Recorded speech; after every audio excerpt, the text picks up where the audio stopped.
Yun mga kabisot, nandito na naman tayo. May i-repair na naman tayong electric fan. Yan.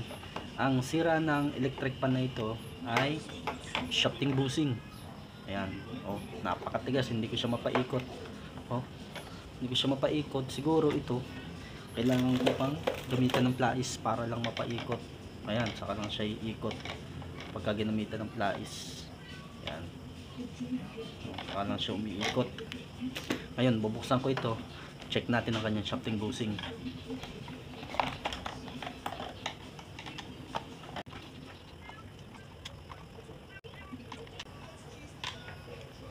Isa nga pala mga kabisot, kung gusto nyo ang mga ganitong content, bigyan nyo naman ako ng like, ng share and subscribe na rin sa aking video. At huwag nyo na rin kalimutan ang notification bell para updated kayo sa aking mga video na gagawin. Mga kabisot, pagka ganitong matigas na ang kanyang shafting bushing, minsan palitin na talaga, gas na talaga ang kanyang pinaka bushing at saka shafting. Kailangan ng palitan.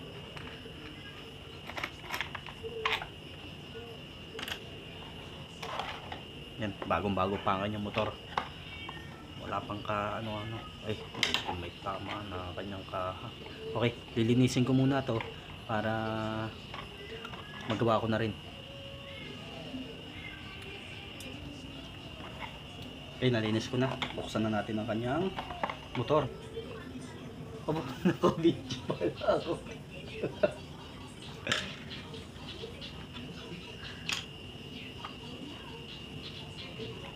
Okay, tanggalin ko na ang kanyang mga kasukasuan.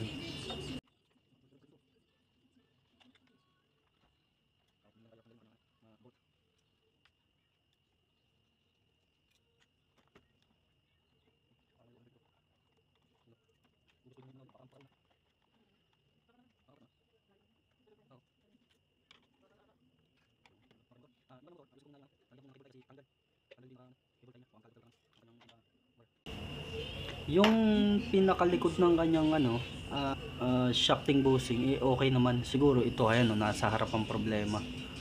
Ayan, nasa harap. Kaya ang gagawin ko rito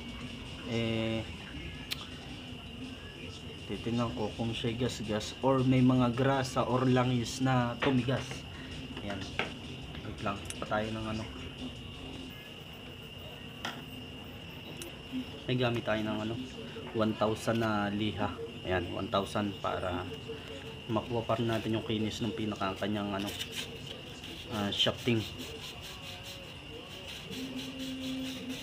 Ang lang naman ito, ang naging problema kaya ayaw umikot itong pinaka shafting is yung pinakadumi, grasa or langis ay medyo naglagkit na ron sa loob, kaya hirap na siyang umikot. Pero pagka-apa ko naman, okay pa naman, hindi naman ganun ka medyo smooth pa rin siya. So, na to, medyo okay na, may ikot na siya. Ayan, may ikot na. Hindi na tayo magpapalit ng shafting bushing, gawa ng okay pa naman yung lalangisan na lang natin. Ito, lalagyan natin ng cable tie. May cable tie tayo dito. Ay, mali. Makakilig. Ayun natin.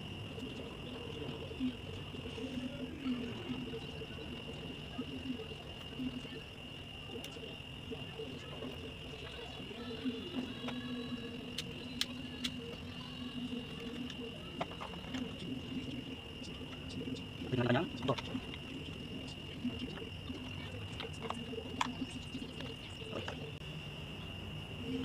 Ito natin para malaman natin kung andar na siya. Okay.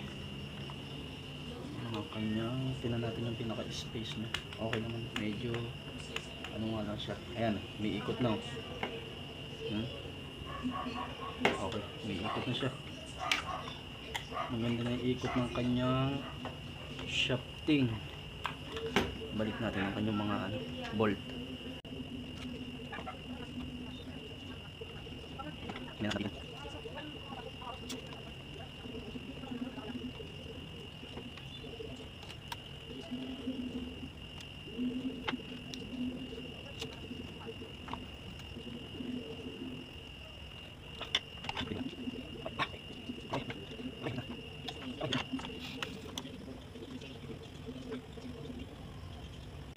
ganyan, pwede nyo naman siyang pukpukin.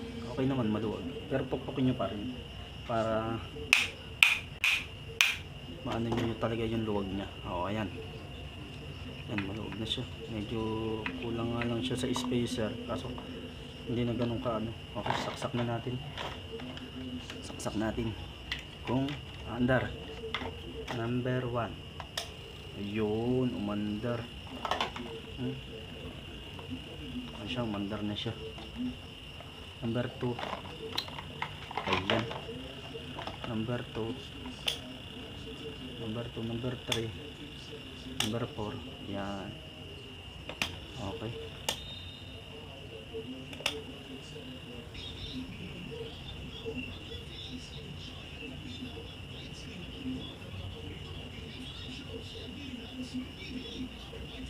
Okay naman.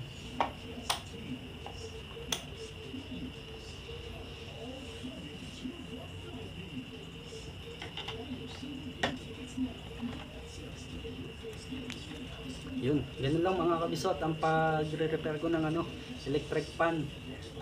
Hindi ko yung pinaka shafting niya is mahirap pa ikutin, gas-gas na kagad yung pinaka shafting tsaka busing. Ngayon minsan ang nagiging dahilan, may grasa, madumi, yan, may langis na natuyo, yung nalalagkit siya sa loob, ayun, ganun.